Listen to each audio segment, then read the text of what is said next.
দেখুন, আজ ওনারা Indas block sound and light welfare সোসাইটির পক্ষ থেকে আমাকে একটা সম্বর্ধনা দিলেন।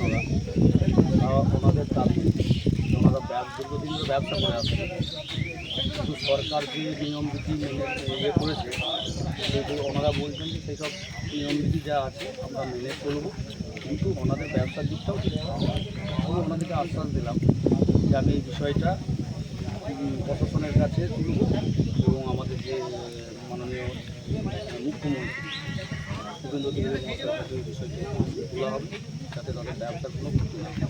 নিশ্চয়ই ওনারা নিয়ম বিধি যা আছে সেই ওনারা তো এই তো স্মারকলিপি দিয়ে গেছে, যারা মাইক ম্যান বা generator man, sound operator, fan চালক মিস্ত্রি, ওরা আমাকে এই স্মারকলিপিটা দিয়ে গেছে।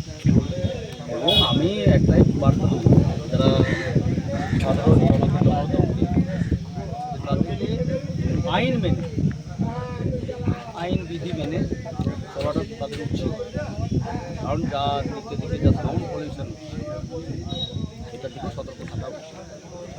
আমরা এখানে সাউন্ড লাইট অ্যান্ড ওয়েলফেয়ার অ্যাসোসিয়েশনের পক্ষ থেকে আমাদের ইন্দাসের বিধায়ক মাননীয় নির্মল কুমার ধারা মহাশয়কে একটু অভ্যর্থনা জানালাম এবং আমাদের ব্যবসায়িক পক্ষ থেকে আমরা আগামী দিনে যাতে ব্যবসাটা ঠিকঠাকভাবে বিধি মেনে করতে পারি তার আবেদনটা আমরা সরকারের কাছে পাঠালাম মাননীয় বিধায়ক নির্মল কুমার ধারা মহাশয়ের মাধ্যমে।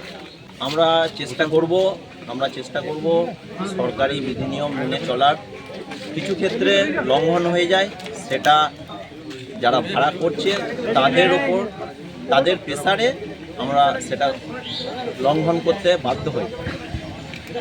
এখন পর্যন্ত আগে সেই নিয়মটা ছিল, কিন্তু এখন যে নতুন বিধি চালু হলো তাতে করে কিছুটা ব্যবসার আর্থিক ক্ষতির সম্মুখীন হচ্ছে। সরকারের কাছে কি আবেদন করবেন আপনি? সরকারের কাছে আবেদন করব যে আমরা যাতে আগামী দিনে ব্যবসাটা সবাইকার ব্যবসার বৃদ্ধি ঘটুক, সেই দিকটাতে সরকারের কাছে আলোকপাত করার চেষ্টা করব। হ্যাঁ, আজকে বিধায়কের মাধ্যমে সেটাই জানানো হলো। আজকে এটা আমরা করলাম Indas block sound and light welfare অ্যাসোসিয়েশনের পক্ষ থেকে। আমি Tamal Bag, Indas block sound light welfare অ্যাসোসিয়েশনের সম্পাদক।